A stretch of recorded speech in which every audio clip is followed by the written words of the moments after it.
Cardiology के दो parts हैं, core cardiology, clinical cardiology and ECG. Core cardiology में पहला टॉपिक है एक्यूट कॉर्नरी सिंड्रोम। यहाँ पे एक प्रीवियस प्लाक का केस होता है, atherosclerotic plaque which ruptures resulting to acute thrombus formation, fluid limiting ischaemia and clinical features. This was definition. Clinical features क्या हो सकते हैं? Classical pain, that is chest pen.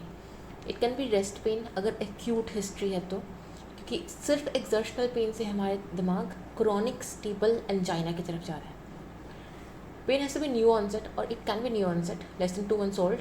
Crescendo pain increases in frequency and intensity due to gradual buildup of the thrombus, characteristic feature of non-STEMI and unstable angina. It can also be silent MI or silent angina, that is no pain experienced. Complaint of autonomic dysfunction seen in diabetes mellitus patients on beta blockers. Atypical pain most commonly associated with inferior wall MI, close vicinity with the diaphragm. तो GI symptoms like nausea, vomiting, GERD-like symptoms, epigastric pain SC. Associated symptoms में chest pain with diaphoresis. By default हमारा दिमाग MI की तरफ जाएगा। इसके अलावा दूसरे heart symptoms like heart failure, cardiogenic shock, hypotension, pulmonary oedema, haemodynamic instability and ventricular arrhythmias. Pillars of evaluation के लिए पेशेंट आते साथ इमरजेंसी में we have to do the ECG with in 10 minutes final diagnosis. ये quality recommendation होता है of the institute. Cardiac biomarkers, troponin most sensitive, most specific, help to differentiate between unstable angina and non stable STEMI, non ST elevation MI। Imaging can be invasive, non invasive like 2D cardiogram, जिसको transthoracic cardiogram भी कहते हैं, most commonly done and done on the bedside. Others like CT angiogram, stress testing, invasive angiogram can also be done. Initial management के लिए एक mnemonic याद रखना है, Mona VC। Types of ECS: unstable angina, non-ST elevation MI, ST elevation MI। How to differentiate? Pathophysiology, STEMI में क्या होगा? It is an acute process, state of flow बिल्कुल ज़ीरो है, थ्रोम्बस तुरंत फॉर्म हुआ है and very high in fibrin, zero flow, तो उसको रेड क्लॉट कहते हैं। While non STEMI gradual formation हो रही थी, प्लेटलेट्स ज़्यादा होते हैं फाइब्रिन से, वाइट क्लॉट है, थ्रोम्बस थोड़ा सा फ्लो अलाउ कर रहा है बिकॉज ये लॉन्ग प्रोसेस है, ठीक है, तो थ्रोम्बस अलाउज सम फ्लो। इसके अलावा this increases the chance of phasic distal embolization, can lead to multifocal ischemia, right? This was pathophysiology.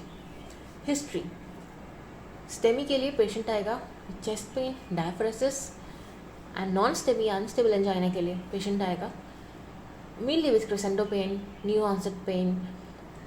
Well, बहुत कम केसेस में rest pain can also be seen. While rest pain is a classical or most commonly seen feature of the STEMI. Phenotype: young patient no comorbidity, STEMI, while old with comorbidities, non-STEMI and unstable angina. Disease: single vessel involved, culprit artery कहते हैं उसको, collaterals नहीं होते क्योंकि acute process है, and multiple vessels involved, gradual development, collaterals बहुत सारे form होते हैं in non-STEMI and unstable angina.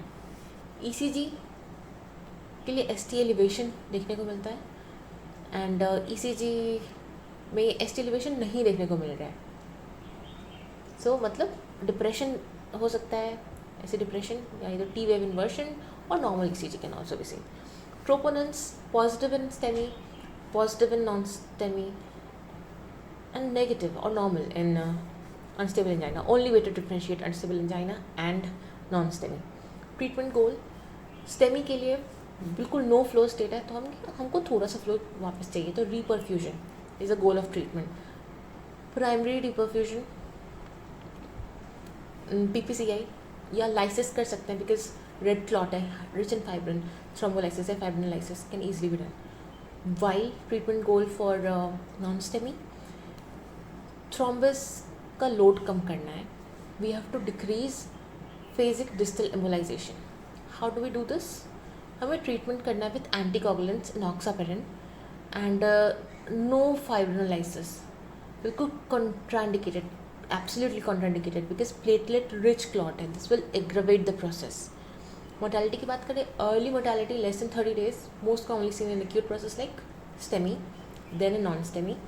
Late mortality same दोनों ही केसेस में. आउट ऑफ हॉस्पिटल डेथ का मोस्ट कॉमन कॉज है ventricular arrhythmias. In hospital death का मोस्ट कॉमन कॉज है heart failure, cardiogenic shock.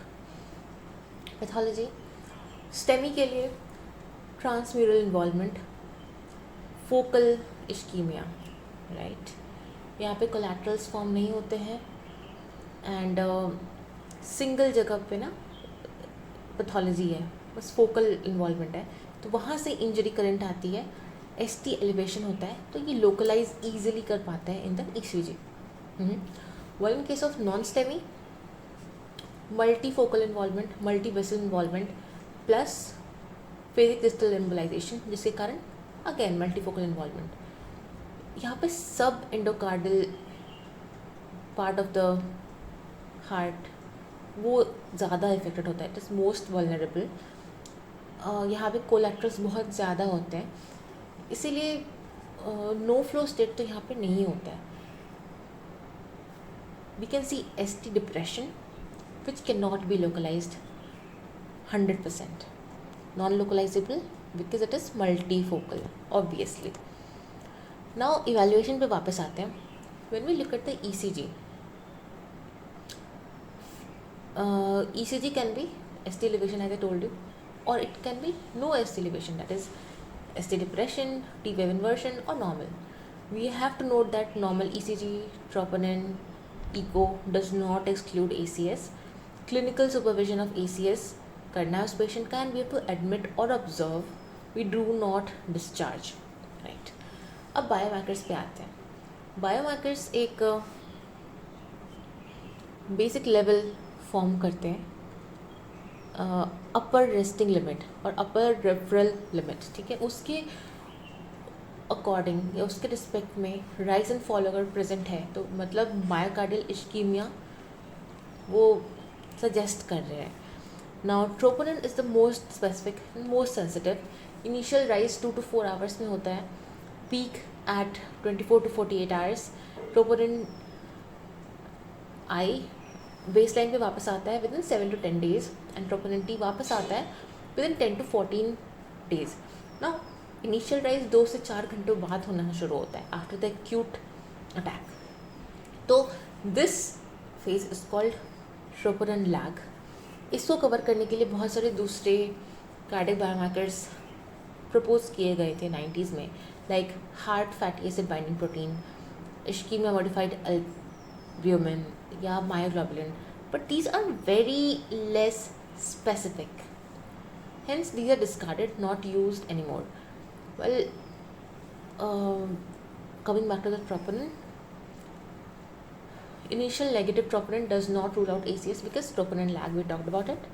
ER protocol ये है कि troponin करेंगे, we have to wait for it, after 3 to 6 hours we have to repeat it again, और इसके help से हम एक टेबल के थ्रू उसको रिकग्नाइज करेंगे. इनिशियल वॉज नेगेटिव, 3 से 6 घंटे बाद भी नेगेटिव आ रहा है, तो that is no ongoing MI. Initial was negative, second was positive, मतलब डेफिनेटली ऑन गोइंग MI है. अगर पहला ही पॉजिटिव था तो we have to admit the patient and start treatment according to protocol. But अब वी कैन ऑल्सो डिफ्रेंशिएट कि ये क्रॉनिक MI है या एक्यूट MI है with the help of second troponin evaluation after 3 to 6 hours. क्योंकि अगर ये difference मोर than 20% है, this is acute MI, it is less than 20% मतलब क्रॉनिक MI. अब मार्केट में due to development of science we have high sensitive cardiac troponins also. ये इतने ज़्यादा सेंसिटिव होते हैं, they help to diagnose the STEMI and non STEMI. तो diagnosis of unstable angina is completely getting of the rule nowadays. अगर हम लोग high sensitive cardiac troponin use कर रहे हैं तो यहाँ पे 20% रूल फॉलो नहीं होगा फॉर एक्यूट एंड क्रॉनिक का डिफ्रेंशिएशन के लिए. यहाँ पे मोर देन 60 to 80% की तरफ जाना पड़ेगा because it is extremely sensitive. Now talking about the reinfarction, अगर वापस से इन्फाक्ट रिपीट होता है with in 28 days, less than 28 days of previous MI, तो हम लोग री इन्फाक्शन कहते हैं इसको. How do we diagnose it? जब हम लोग एक सीरियल मार्कर कर रहे हैं, on serial marker we see an increase of 20% from previous reading, तो ये री इन्फाक्शन बताता है. ट्रोपोनिन यहाँ पे फिर से यूज़ करते हैं, लेकिन ट्रोपोनिन ऑलरेडी अगर ऑन राइज वाले स्केल पे था तो यहाँ पर हम लोग री इन्फाक्शन पता नहीं लगा सकते. It can not B diagnosed. अब इसके अलावा troponin can also give prognosis. How? Troponin mortality help करता है फाइंड आउट करने में. How? Because with help of area under the curve, अगर वो ज़्यादा है तो मोर्टेलिटी के चांसेस ज़्यादा, क्योंकि कार्डिक डैमेज ज़्यादा हो चुका है. देखा क्या है ऐसा कि इंटरवेंशन वाले केसेस में यार पेशेंट विथ जिनके MI को हमने ट्रीट किया था उनका पीक तो ज़्यादा जाता है ट्रोपोनिन कर्व का, लेकिन area under the curve is significantly less than the untreated MI. Hence mortality या डैमेज, मोर्टेलिटी के चांसेस कम हैं या damage cause to the myocardium overall is less. Apart from troponin, दूसरे cardiac biomarkers like CKMB relatively ज़्यादा specific होता है with for the मायोग्लोबुलिन या मायोकार्डियम. तो यहाँ पे इसको रूरल एरियाज़ में री इन्फाक्शन के लिए यूज़ करते हैं जहाँ पे रिपीट ट्रोपोनिन पॉसिबल ना हो. एंड क्रॉनिक केसेस के लिए elevated biomarkers will be less dynamic. Obviously I told you 20% rule. Early cardiac biomarkers, these are not specific, they are not used. We talked about it. LDH, L से याद रखना last to rise. LDH is the last biomarker to rise. It has 5 isoforms. Generally 2 is more than 1. Isoform 2 is more than 1 because 2 is found in the RBCs and 1 is found in myocardium. MI के case में isoform 1 ज़्यादा होता है 2 से. This is LD inversion या LD flip. While ischemia modified albumin is the earliest biomarker to rise. Within minutes वो rise होता है and fall होता है. It is not used because it is not specific. Okay. Talking about the imaging techniques now. Most commonly 2D echo या transthoracic echo. 2D echo और transthoracic echo emergency में करते हैं, बेड साइड पे करते हैं. Most commonly done. Regional wall motion abnormalities पता लगाता है which is new in origin, suggest MI. Akinetic segment हम ढूंढ क्या रहे हैं? We are searching for regional wall motion abnormality which suggest akinetic segment या हाइपोकाइनेटिक सेगमेंट. न्यू वर्सेस वो old regional wall motion abnormality को पता नहीं लगा सकते. We have to do serial echoes for that. Other non invasive techniques like coronary CT angiogram low risk patients पे use करते हैं. Also use for triple rule out for MI, acute pulmonary embolism and acute aortic dissection. An invasive angiogram can also be done for imaging purposes. Talking about MI.